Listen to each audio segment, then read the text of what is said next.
começar a gravar aqui para a gente aqui. Eu vou começar então já lentamente, tá? Para a gente poder ganhar um tempinho. Então, detalhe, eu só vou recordar um ponto que é super importante para a gente. A primeira lei ressaltou 3 condições para a gente não pode esquecer. Ela determinou como calcular a energia para mudar de estado. Lembra o que define estado é pressão, volume e temperatura. A alteração nesses fatores é uma garantia que teve mudança de estado, e para mudar ou você ganha ou perde energia. Um outro fator que a primeira lei determinava, que qualquer motor termodinâmico que opera com diferença de temperatura obrigatoriamente tem um rendimento de 100%. Aí a gente viu que essa coisa não é muito legal, e a segunda lei vai vir para dar uma melhorada nesse fator. E o último tópico, ela determinava que todo o processo poderia ser reversível. Ele poderia acontecer em qualquer sentido. Por exemplo, naturalmente o fluxo de calor vai da fonte quente para a fonte fria, mas pode acontecer ao contrário, dito pela primeira lei, né? Que, por exemplo, eu sempre dou esse exemplo que é muito bobo, mas acaba sendo muito importante para o entendimento. A tendência pela interação da gravidade, é um objeto cair por essa interatividade. Mas a primeira lei determina que o objeto também pode subir.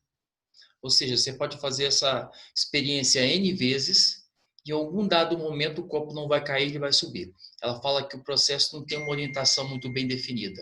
Isso também nós percebemos que não é muito coerente essa coisa. Então, na segunda lei, vamos no que interessa para a gente. Bom, o gráfico não está muito legalzinho, mas eu vou tentar explicar para vocês. Um detalhe super importante. Toda vez que você tiver um diagrama pressão versus volume e você tiver uma figura fechada dentro dele, isso quer dizer para a gente que é um motor termodinâmico. E o que diz a segunda lei da termodinâmica? Determina que não existe rendimento de 100%. Mas o que ela fala para a gente que é muito importante? Ela fala bem assim, olha, você pode obter um rendimento máximo entre dada duas temperaturas você pode ter ele máximo, mas esse rendimento máximo, obrigatoriamente, ele tem que ser inferior a 100%. Então, veja bem, eu posso obter o máximo de rendimento de um motor termodinâmico numa dada temperatura, ou seja, numa dada variação de temperatura, mas ele tem que trabalhar num certo ciclo, que é chamado ciclo de Carnot. Então, o que é o ciclo de Carnot? É o rendimento máximo entre uma variação de temperatura do sistema, mas que não fere a condição de ser um rendimento de 100%. Ele é um rendimento inferior a 100%, mas com valor máximo de possibilidade. Aí, veja bem, como que é? Eu vou escrever aqui para a gente essa coisa porque eu acho super importante. Eu vou botar desse ladozinho aqui, ó. Primeiro, qual a condição para ser, qual é a estrutura, qual é a transformação sofrida para você ter um ciclo de Carnot com rendimento máximo inferior a 100%, dado pela segunda lei? São 2 isotermas, então não esqueça disso, tá? 2 isotermas mais 2 adiabáticas. Então, toda vez que você tem tal transformação de 2 isotermas ou 2 isotérmicas e 2 adiabáticas, eu tenho um ciclo de Carnot, rendimento máximo inferior a 100%. Só que eu vou descrever para vocês aqui cada situação. Durante a semana, o Thiago mandou uma dúvida para mim. Em cima dessa dúvida, eu achei importante ressaltar essas condições que eu vou falar para vocês rapidamente aqui. O que a gente não pode esquecer que eu vou colocar aqui. Existe uma relação que determina a primeira lei da termodinâmica em relação à mudança de estado físico e em relação à energia. Que ela é assim, ó. Variação de energia interna era para colocar um delta, tá, gente? Não consigo botar delta, eu botei D, tá? Variação de energia interna é igual a troca de calor menos o trabalho. Só vou ressaltar uma condição que é super importante. Para ter o ΔU, que é o DU que eu botei ali, que é a variação de energia interna, é necessário que tenha variação de temperatura. Então, se não acontecer variação de temperatura, você não tem variação de energia interna, é uma condição. O que é a troca de calor? Determina a relação do meio externo com o sistema. Lembra que o sistema é um gás. O gás está hermeticamente fechado dentro de um recipiente e o meio externo influencia diretamente sobre ele. Ou seja, o meio externo pode propagar calor sobre o gás ou tirar calor do gás. Então, esse Q representa uma situação de troca de calor. Só que tem um sistema que eu comentei um tempo atrás com vocês, chamado sistema adiabático, ou recipiente adiabático. Ele é um tipo de recipiente que não permite a influência do meio externo. Quer dizer que o meio não consegue lançar calor sobre ele, sobre o gás, e nem retirar calor dele. Isso acontece quando ele fala que é um sistema adiabático. E aquele Wzinho que está ali, ele determina o trabalho que você pode efetuar sobre o gás. Mas a condição para ter trabalho é que tenha variação de volume. Logo, se você não tiver variação de volume, você não tem trabalho. E aí, eu vou descrever para vocês aqui cada situação, cada configuração que acontece em relação à transformação do rendimento desse motor termodinâmico que é máximo, que é dado pelo ciclo de Carnot. Tudo bem que não está muito legal, mas todo mundo consegue visualizar aí o número 1 indo para o número 2? Falem para mim, sim ou não? No gráfico? Aqui dá para ver, professor. Beleza, muito legal. Pessoas, do 1 para 2, o que está acontecendo? Eu vou falar a descrição dessa transformação para vocês e vou colocar tudo que pode ser retirado dessa transformação desse ciclo de Carnot. Bom, o nome isotérmico já diz uma coisa muito importante para a gente. O que isso quer dizer? Não tem variação de temperatura. Pessoas, se não tem variação de temperatura, isso quer dizer para a gente que a variação de energia interna é igual a zero. Então, a gente não pode esquecer disso. Se você estiver sob uma transformação isotérmica, não tem variação de temperatura, isso quer dizer que a variação de energia interna é nula. Segundo dado importante, eu vou falar uma palavrinha que é super importante para a gente. Ele fala expansão. O que indica expansão para a gente? São dois fatores. Toda vez que surgir essa palavra em transformação gasosa, expansão, primeiro indicativo, o volume está aumentando e a pressão está diminuindo. Então, veja bem, se o volume está aumentando, gente, ou melhor, se o volume possui uma variação, eu tenho trabalho. O que acontece com o volume vale lá no trabalho. Como na expansão o volume está aumentando, isso é indicativo para a gente que esse trabalho, obrigatoriamente, ele é positivo. E aí a última condição, toda vez que você vier com essa palavra expansão, quer dizer que o gás está ganhando calor do meio externo. Então quer dizer que essa troca de calor, ela acaba sendo uma troca de calor positiva porque o sistema está recebendo calor do meio externo. Então essa é a descrição que acontece na fase 1. Olha comigo a fase 1 aqui, ó. Eu estou indo do 1 para o 2. Variação de energia interna nula, troca de calor positiva, o sistema, o meio externo está jogando calor dentro do sistema e o trabalho é positivo porque está rolando variação de volume. Agora olha comigo a fase 2 para a fase 3. Um nome, expansão adiabática. Tá, expansão adiabática eu vou colocar aqui para a gente, vou botar aqui de 2 para 3, ó. De 2 para 3. O que eu posso colocar rapidamente que eu nem preciso pensar? Surgiu a palavra adiabática, isso quer dizer para a gente que a troca de calor é igual a zero. Quer dizer que o meio externo não consegue nem tirar calor do gás do sistema, que está dentro do recipiente fechado lá, não consegue tirar e nem colocar calor. Então, essa troca de calor é nula. De novo, vem aquela palavrinha, expansão. Expansão, o volume está aumentando. Se o volume está aumentando, quer dizer que o meu trabalho ele é positivo. A gente não pode esquecer disso. Agora, um dado super importante que eu falei há muito tempo atrás, e eu vou até desenhar aqui do lado, ó, para não ter dúvidas. Aqui do lado, faz de conta que aqui é o eixo da pressão, tá? Na vertical, olha do lado aí. E aqui é o eixo do volume na horizontal. O que eu quero representar para a gente? Eu vou representar essa transformação maluca aqui, ó. Aqui eu vou botar P, tá, gente? Ó, aqui é P. E aqui é V. Tá lá. Pressão por volume. Olha essa curvinha. O nome dessa curvinha aqui é chamada hipérbole equilátera. Isso é uma transformação isotérmica. Qualquer ponto que fica sobre essa curvinha quer dizer que vai rolar variação da pressão, variação do volume, mas a temperatura vai ser constante. Quer dizer que aquilo ali é uma transformação isotérmica. E eu vou fazer mais uma curvinha aqui, ó. Outra transformação isotérmica. Então, a primeira eu vou chamar de transformação isotérmica A e a segunda transformação isotérmica B. Pessoas, uma coisa que a gente não pode esquecer, que eu falei um tempo atrás, lá atrás em gases. Quanto mais afastada estiver essa hipérbole equilátera do gráfico, quer dizer que maior será a temperatura. Então, o que está claro para mim no desenho aqui? Que essa curvinha B está mais afastada do gráfico do que a curvinha A. Que conclusão que eu posso tirar disso? que a temperatura da curva B é maior que a temperatura da curva A. Isso a gente não pode esquecer. Por que eu falei essa coisa agora para a gente? Bom, falei pelo seguinte, que quando a gente olha aqui a fase 2 para a fase 3, pessoas, eu estou indo de uma curva que está mais afastada para uma curva mais próxima. Ou seja, a minha temperatura, quando eu vou de uma curva mais afastada para uma curva mais próxima, quer dizer que essa minha temperatura não está aumentando, ela está diminuindo. E não podemos esquecer que a variação de energia interna, ela é determinada pela variação de temperatura. Se você tem uma variação de temperatura onde a temperatura está reduzindo, quer dizer que a minha variação de energia interna vai reduzir, ou seja, vai ser negativa.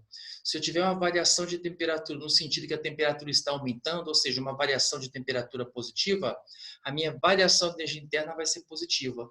Então, nesse caso agora, gente, que eu estou me aproximando da curva isotérmica, estou indo uma curva isotérmica mais afastada para uma mais próxima, a minha temperatura está reduzindo, a minha variação de temperatura vai ser negativa, logo a minha variação de energia interna também vai ser negativa. Perguntinha para vocês. A fase 2 para a fase 3.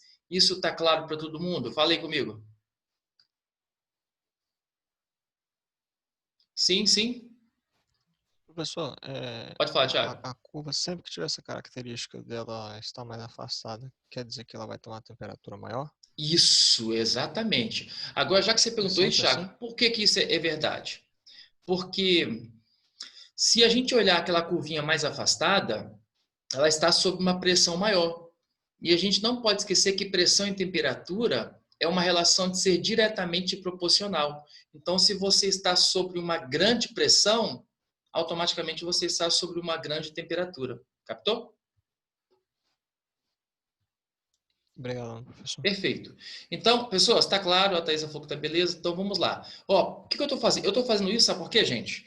O Thiago mandou uma perguntinha que foi muito importante agora de expansão, compreensão. Por quê? Ao fazer essa descrição que eu estou fazendo com vocês aqui do ciclo de Carnot, que tem uma possibilidade de aparecer em termos de rendimento de motores, que garante essa história do rendimento que eu falei para vocês, você vai conhecer toda a fase da transformação e não tem como ter nenhuma questão que possa pegar você em algum detalhe, porque você conhece toda a situação do processo. Então, eu acho muito legal fazer esse passo a passo que eu estou fazendo aqui para vocês. Eu acho que vai ter uma grande vantagem no sentido de você entender tudo que está acontecendo e qualquer situação que cair na segunda lei da termodinâmica, que é o indicativo do rendimento inferior a 100 no ciclo de Carnot, você vai responder sem nenhuma dificuldade.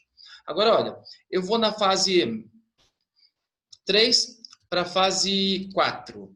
Primeira coisinha que eu vou colocar aí. Olha o nome da fase 3 para a fase 4. Compressão isotérmica. Eu vou começar pelo que é mais fácil. Pessoas, se é isotérmica, quer dizer que não tem variação de temperatura. Se não tem variação de temperatura, a variação de energia interna é nula. A gente não pode esquecer disso.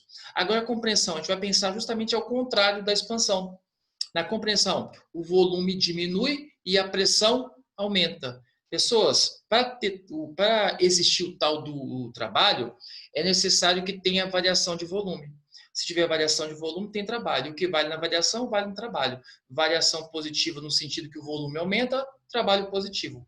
Variação de volume, que o volume diminui, trabalho negativo. Então, o que isso quer dizer para a gente? Que na compressão, como você está tendo uma redução de volume, o seu trabalho tem que ser obrigatoriamente o quê? Negativo. Isso é uma condição obrigatória. E outra coisinha super importante da compreensão.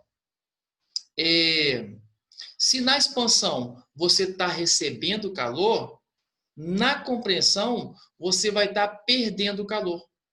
Quer dizer que o meio externo está tirando o calor do sistema que está dentro do recipiente que é hermeticamente fechado. Então, essa troca de calor, ela passa a ser negativa. Quer dizer que o gás não está ganhando calor, pelo contrário, ele está perdendo calor. Isso é a fase 3 para a fase 4. E a última que nós temos aqui, gente, que eu vou colocar, é a fase 4 para a fase 1. 4 para 1. Nessa 4 para 1, é o nomezinho dela.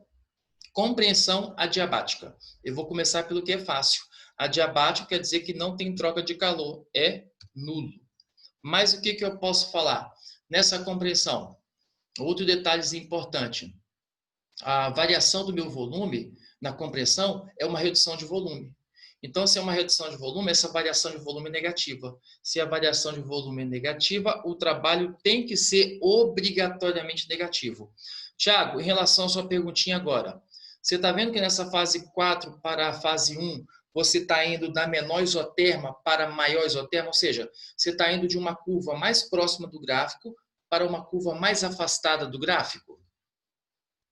Sim, professor. Então, o que está rolando? Está rolando aí, nesse caso, um aumento de temperatura. Eu estou tendo uma variação de temperatura aonde que ela é positiva porque essa temperatura aumenta. Eu estou indo numa região de uma curva que é mais próxima do gráfico para uma curva que é mais afastada do gráfico. Conclusão, uma variação de temperatura positiva porque a temperatura está aumentando. Isso quer dizer para a gente que essa variação de energia interna ela tem que ser obrigatoriamente positiva. Pessoas, eu descrevi todo o processo do ciclo de Carnot. Só vou lembrar rápido para ir para a próxima parte. O que é o ciclo de Carnot? Ele é um motor termodinâmico, que está no gráfico PV, é uma figura fechada. Ele vai ter um rendimento máximo que o motor pode obter, mas nunca 100%. Esse ciclo é determinado por algumas transformações que é constante no processo. Para ser Carnot, tem que ser 2 isotérmicas e 2 adiabáticas. E eu tenho a descrição de cada transformação que acontece em relação à variação de energia interna, em relação à troca de calor, em relação ao trabalho que é determinado pela primeira lei. O que ela determina a primeira lei? Que um gás pode sofrer variação de estado, que é a mudança da pressão, do volume, da temperatura, ganhando ou perdendo energia. Quem representa a energia de um gás? A variação de energia interna, a troca de calor e o trabalho. Pessoas, essa parte inicial está tranquilo para todo mundo? Fala comigo aí. Ô, professor, eu só Pode estou falar. tendo um pouco de dificuldade em entender a questão da compressão e da expansão isotérmica. Sim. É, Pode falar. eu não estou conseguindo formular minha questão. Desculpa, tá Não, difícil. tranquilo. O que você vai ter que guardar? Veja bem. Pensando até aquela perguntinha que você me encaminhou. O que você vai ter que guardar, Thiago, dessa relação que eu acho que é fundamento? Porque se cair um fator de compreensão ou expansão, ele vai fazer uma alusão ao ciclo de Carnot, não tenha dúvida disso. Então, o que você vai ter que guardar no primeiro momento é o seguinte, eu vou falar uma coisa aqui que de repente vai soar como um absurdo, mas eu acho que vai te ajudar pra caramba. Vamos imaginar a transformação isotérmica no sentido do seguinte. Uma variável está sendo constante, que é a temperatura, e a única relação que eu tenho que está solta, que pode variar, é a pressão e o volume. Então, quando vier esse conceito de expansão, você vai ter que ter embutido o conceito que o volume está aumentando e a pressão está caindo. Quando vier essa palavra compressão, você vai ter que ter embutido esse conceito dentro de você, que o volume está reduzindo e a pressão está aumentando.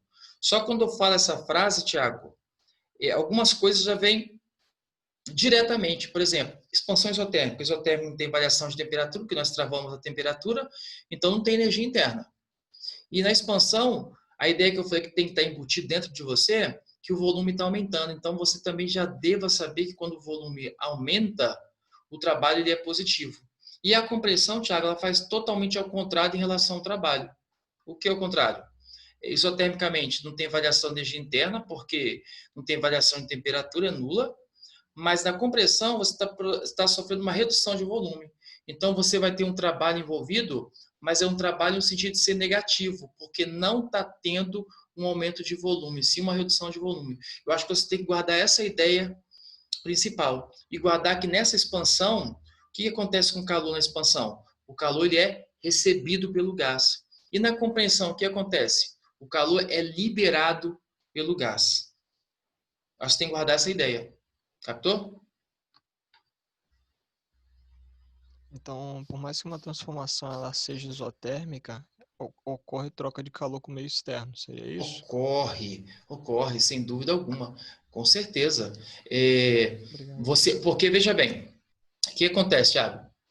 Tá lá o gás lá dentro, né? Vou contar uma história maluca aqui para ver se você consegue captar essa ideia. A temperatura interna lá dentro faz de conta que é constante. Só que está rolando o trabalho. Por exemplo, imagina uma garrafa de café. O café é o nosso gás. e eu estou chacoalhando essa garrafa de café. Se eu estou chacoalhando essa garrafa de café, quer dizer que cada partícula individual lá do café está provocando atrito entre eles, entre cada partícula. Se está provocando atrito, está aumentando a agitação. Se está aumentando a agitação, teoricamente está aumentando a temperatura. E aí, se eu ficar chacoalhando a garrafa de café e eu quero ter o intuito de não aumentar a temperatura do café, quer dizer que vai ter que rolar um calor. Ou seja, essa energia que eu estou produzindo dentro da garrafa, ela não pode ir para aumentar a temperatura do café. Para onde que ela vai essa energia que eu estou chacoalhando a garrafa? Ela vai para fora, para o meio externo. Então, veja bem, um gás ele pode tranquilamente ganhar e perder calor num processo isotérmico. Mas quer dizer que esse calor que ele está ganhando ou perdendo no processo isotérmico não está indo para a temperatura, está indo para o trabalho. Captou? Entendi, professor. Obrigadão. Pessoas, eu posso ir para o próximo, então? Sim? Quem fala, quem fala? Tiago, Nauber, Júlia, Thaisa, pode ir para o próximo? Pode sim. Vamos lá, então. Deixa eu apagar. Eu tenho que apagar esse aqui, tá, gente? Porque como esse aqui está no PDF aqui, que é melhor, por causa do sinal, fica um pouquinho melhor, tem que apagar, porque senão fica medonho. Mas vamos. Vamos lá. Agora vejam bem. Opa, tem mais um bichinho aqui que vou apagar. Deixa eu apagar esse aqui também, peraí. Tem um nomezinho. Aí, pronto. Vejam bem.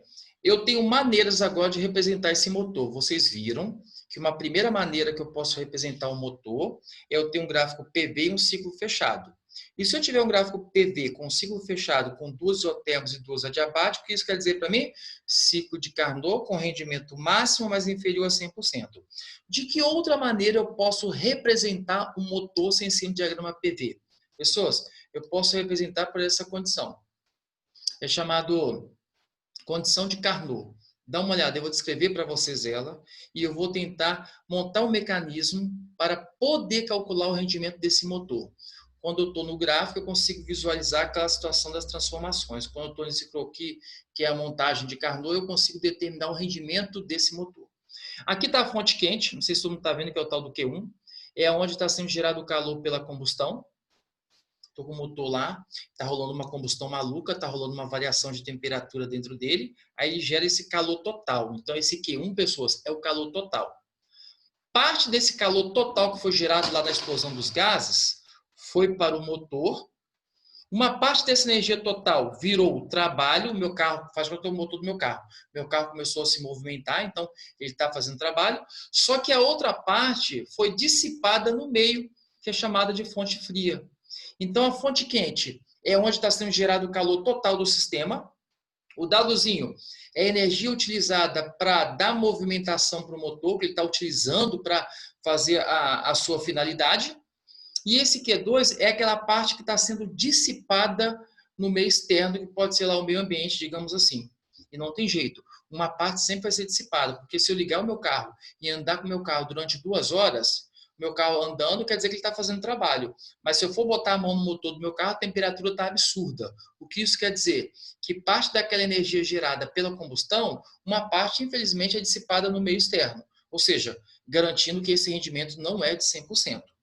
Como que eu posso calcular, então, o rendimento? Como? Olha o que eu vou colocar aqui. Eu vou escrever com esse pincelzinho meu aqui, que vai ser melhor.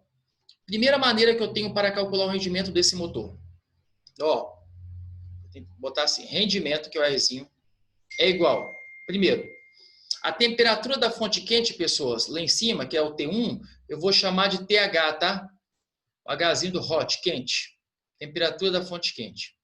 Menos temperatura da fonte fria, que eu vou chamar de TC. E tudo isso dividido pela temperatura da fonte quente, que é o nosso T1, que eu estou chamando de TH. Bom, isso aqui é a primeira equação que eu tenho para calcular o rendimento de um motor termodinâmico pelo conceito da temperatura. Olha só o que eu posso falar para vocês. Quanto maior foi essa diferença de temperatura, quanto maior foi essa variação de temperatura, maior vai ser o rendimento desse motor termodinâmico. Um detalhe super importante que a gente não pode esquecer. Essa temperatura tem que estar em Kelvin. Não pode estar em Celsius nem em Fahrenheit, tem que estar em Kelvin. Então, essa equação que eu coloquei é a primeira equação que realmente a gente consegue mensurar e determinar o rendimento de um motor termodinâmico por esse croqui, que é essa representação do motor a combustão, melhor, o motor termodinâmico de Carnot. Tem outra maneira? Tenho. Olha o que eu vou colocar aqui, vê se vocês concordam comigo. Uma outra maneira que eu tenho para calcular o rendimento desse motor. Bom, eu vou pegar a energia total, que é a energia gerada pela fonte quente, que é chamado de Q1, mas eu vou chamar de QH. Olha lá, QH. Energia total gerada pela fonte quente, ele está Q1, eu estou chamando de QH porque é a fonte quente. Menos a energia dissipada pelo meio, que é dissipada lá na fonte fria, que é o tal do Q2, que está lá embaixo, você está vendo de azul. Tudo isso dividido pela energia total gerada pelo motor naquela combustão inicial. Essa é outra maneira que eu tenho para calcular o rendimento. Agora, olha a vantagem dessa equação aqui, pessoas. Se você for calcular o rendimento usando o conceito da energia, você pode calcular tanto faz em calorias ou em joule, você escolhe. Mas se você for calcular o rendimento usando o conceito de temperatura, tem que estar em Kelvin. Não se esqueça disso. E outro detalhe que eu vou repetir. O rendimento de um motor termodinâmico pode ser tanto maior quanto maior for a diferença de temperatura, ou seja, quanto maior for a variação de temperatura. Mas, pessoas, eu posso fazer uma outra coisinha que eu vou colocar aqui para ver se vocês concordam comigo. Olha só, outra maneira que eu posso reescrever o rendimento. Qual foi a energia total gerada, gente? Foi o Q1. Qual foi a energia dissipada no meio externo, no meio ambiente? Q2. Vocês concordam comigo, então, que o Q1 menos o Q2 é exatamente o trabalho? Se sim, fala sim para mim, no chat, no microfone, tanto faz. Se não, fala não. Que eu repito novamente até vocês Perdão, entenderem. professor, você pode repetir? Com certeza. Então, olha só, Thiago. Qual a energia total? Eu vou até circulando aqui. A energia total que eu tenho no sistema é Q1. Tá lá. Só que essa energia total do sistema, ela foi transformada uma parte em trabalho e a outra parte foi dissipada no ambiente, no meio externo. Então, o que eu posso falar sem nenhum problema? Vou até escrever aqui do lado, ó. Vou apertar aqui, vai dar certo. Vê se você concorda comigo nisso. Que então, o tal do Q1, ele é igual o trabalho mais o Q2. Concorda? Sim ou não? Sim, professor. Então, eu posso botar assim, então, ó. Vê se eu posso colocar assim para dar uma melhorada nessa equação, para ficar mais interessante. Vê se vocês aceitam. Então, quer dizer que o trabalho é o Q1 menos o Q2. Sim ou não? Professor, estou confusa. Sim. Opa, foi Thaisa que falou aí? Isso. Caraca, aqui tá baixo. Ah, show de bola, Thaisa. Isso aí, tem que perguntar. Então, você está confuso nessa condição que eu botei agora ali da energia e do trabalho, né? Isso. Tá bom. Então, olha só a análise que eu faço. Veja bem, eu tenho uma energia, porque a energia não pode ser criada, não pode ser nada, ela é simplesmente, ela sofre processo de transformações. Eu tenho uma energia total que foi gerada pela combustão de elementos, que está lá o Q1, está aqui. Só que essa energia total, ela foi utilizada em dois fatores. Parte dela foi utilizada para fazer o meu trabalho, e a outra parte foi dissipada no meio ambiente, que é o tal do Q2. Então, vou botar aqui, ó. Eu tinha uma energia total, vou botar aqui meu pontuador. Eu tinha uma energia total que era o Q1. Parte dela virou o trabalho do motor, que o motor está funcionando. E a outra parte, infelizmente, foi dissipada, jogada fora no meio ambiente, porque isso garante que o rendimento não é de 100%. Então, o que eu posso colocar, Thaís? Que o Q1, a energia total, ela virou o trabalho mais o Q2. Só que o que eu posso fazer agora? Eu posso passar esse Q2, Thaís, para o lado esquerdo. Mas se ele for para o lado esquerdo, ele é mais, vai para o outro lado, menos. Então, ficando o trabalho igual a Q1 menos Q2. Ficou claro agora? Sim. Beleza. Ah, por que você botou isso? Pessoas, não se esqueçam.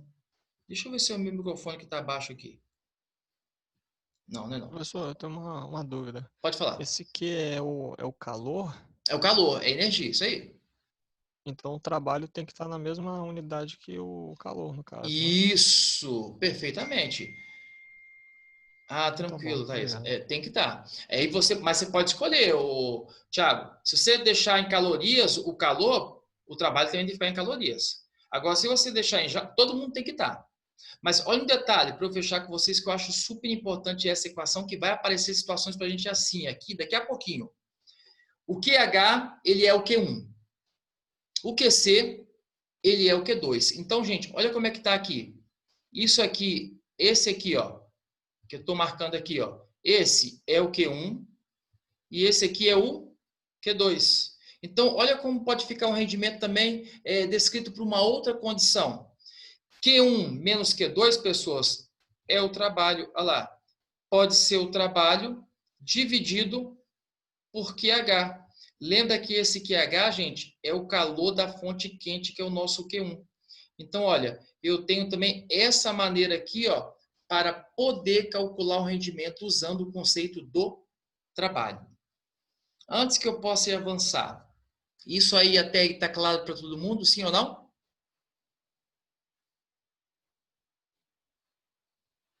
Sim, professor. Beleza, Tiago? Opa, tem aqui no chat aqui, deixa eu ver. Beleza. Ó, eu posso ir então para a próxima telinha? Pode? Pode, professor, à Tudo vontade. bem. Eu vou apagar então esse pedaço, porque é a historinha que eu já contei para vocês, né? Que não dá para ficar aqui, infelizmente, assim. Apaguei. Ó, vou fazer uma propaganda aqui. Eu comprei um salgado da Raquel, gente, que estuda com vocês. É muito bom, tá? Eu nem sabia que a Raquel era minha vizinha. Acabei descobrindo essa semana. Aí fui basicamente na casa dela. Vale a pena comprar, tá? Fiz uma propaganda para ela. Depois ela vai ter que me dar alguma coisa. Mais salgado. Tá bom. Eu vou aqui no próximo, então. Próxima situação. Olha aí, galera. Ah, deixa eu mostrar aqui para vocês. Por que eu sei que isso aqui é um motor, gente? Por que eu sei que é um motor? Porque a energia está fluindo naturalmente. Ela está indo do quente para o frio. Qual o sentido natural do fluxo de calor? Ele tem que ir da fonte quente para a fonte fria. Isso obrigatoriamente. Perfeito? Se isso acontece, é porque ele é um motor. Ah, tá aqui, olha comigo. O calor está indo do quente, a setinha, para o frio, então é um motor. Quando eu olho essa historinha aqui agora, gente, olha como muda, que são os refrigeradores. Pessoas, o calor está indo do quente para o frio? Ou está fazendo ao contrário? Fazendo o processo contrário, Ao professor. contrário. Então, uma coisinha que vocês não podem esquecer. Lembra aquela história da reversibilidade que a primeira lei falava que pode acontecer de qualquer jeito? Aí eu falei, não pode. Um copo só pode cair, o copo não vai subir. O calor só pode ir do quente para o frio, não pode ao contrário. A primeira lei falava que podia tudo. Aí o que diz a segunda lei? Ela diz assim para você, gente, pode acontecer no sentido contrário. Claro que pode. Mas para acontecer no sentido contrário, você vai ter que gastar energia, você vai ter que fazer trabalho. Por exemplo, o copo está aqui na minha mão, o copo pode subir lá para cima, sem nenhum problema. Só que para o meu copo subir lá para cima, eu vou ter que gastar energia, ou melhor, eu vou ter que fazer trabalho. O que faz a geladeira, o que faz o freezer, o que faz um ar-condicionado? Ele faz o processo totalmente ao contrário. Ele tira calor do frio e manda para o quente. É assim que funciona a geladeira, é assim que funciona o ar-condicionado, é assim que funciona o freezer. Só que isso, pessoas, é um processo não natural, é um processo ao contrário. Mas um processo ao contrário pode acontecer, diz a segunda lei. A segunda lei fala que pode acontecer desde que você faça trabalho. Então, olha aqui comigo, pessoas. O calor está indo do frio para o quente, não é um processo normal, mas ele pode acontecer desde que você faça, olha aqui, trabalho. Então, o processo pode ser reversível? Pode, mas aí você vai ter que fazer trabalho, ou melhor, você vai ter que gastar energia. Então, essa representação, se aparecer para vocês, é um refrigerador. Pode ser um freezer, pode ser geladeira, ou pode ser um ar-condicionado. O que está rolando?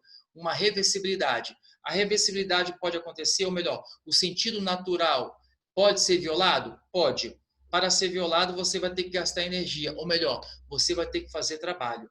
Então, esse aqui representa para a gente um refrigerador. Aí você fala, tá, mas e o que vai mudar para a gente falar que isso é um refrigerador? Bom, ele está usando o conceito motor. Então, eu posso calcular tudo como você já sabe. Como?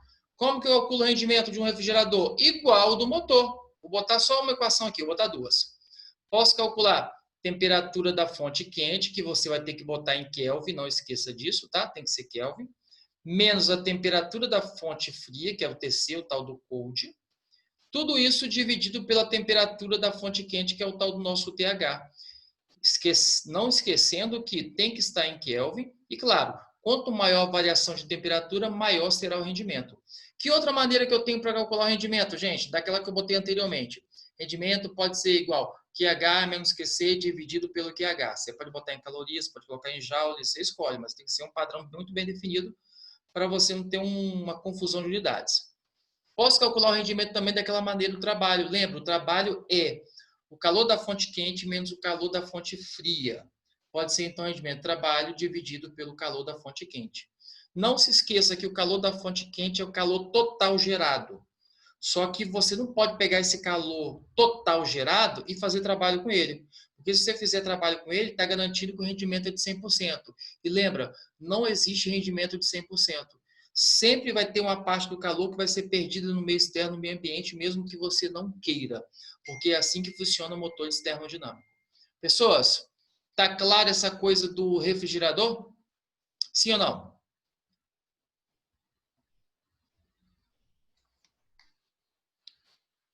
Tiago, Thaisa, Júlia, Nauber. Beleza? Sim, sim. Professor, acho que para mim tá, professor. Eu tô processando a informação ainda, mas vamos ver no exercício. Ah, sim. Obrigado, professor. Ah, beleza. Daí eu sei, caraca, você disse muito rápido. Tá bom.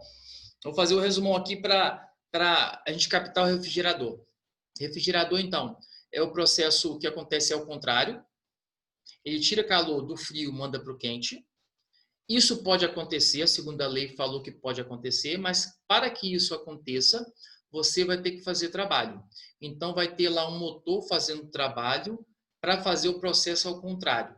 Ou seja, tirar calor do frio e mandar para o quente. É aquela historinha do copo de novo. O copo pode subir, desde que eu pegue a minha energia e levo ele lá para cima. Então, quer dizer que pode acontecer o processo ao contrário, como acontece no freezer, na geladeira e no ar-condicionado. Mas aí você vai ter que fazer trabalho para o processo acontecer ao contrário e não ser espontâneo e natural, como é o sentido natural, que é do quente para o frio.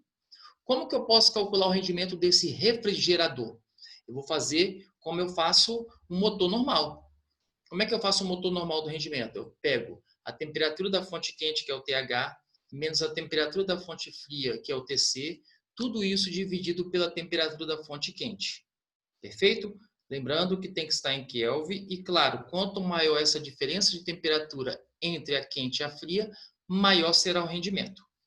Outra maneira que eu tenho para calcular o rendimento que vocês não podem esquecer é o QH menos QC dividido por QH. Quem é o QH? O calor total gerado pela combustão. E quem é o tal do QC? É o calor dissipado, perdido, jogado no meio ambiente ou no meio externo. Lembrando que o calor total gerado, parte dele é executada para fazer trabalho e, infelizmente, uma parte você perde. Ok? Agora, posso ir para o próximo?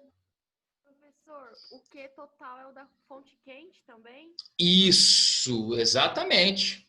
Por que, Thaís? Olha só, vamos fazer a equação aqui, vou escrever a equação para você visualizar. Deixa eu circular para você ver o que está rolando. Deixa eu botar aqui o meu mousezinho, vai ficar bom. Opa, deixa eu subir aqui. Deixa eu só marcar aqui para você entender. Aqui, eu tinha esse calorzinho, que era aqui, vou botar o meu QCzinho, o QC, perfeito? Aí o QC foi subindo, ó. Quando o QC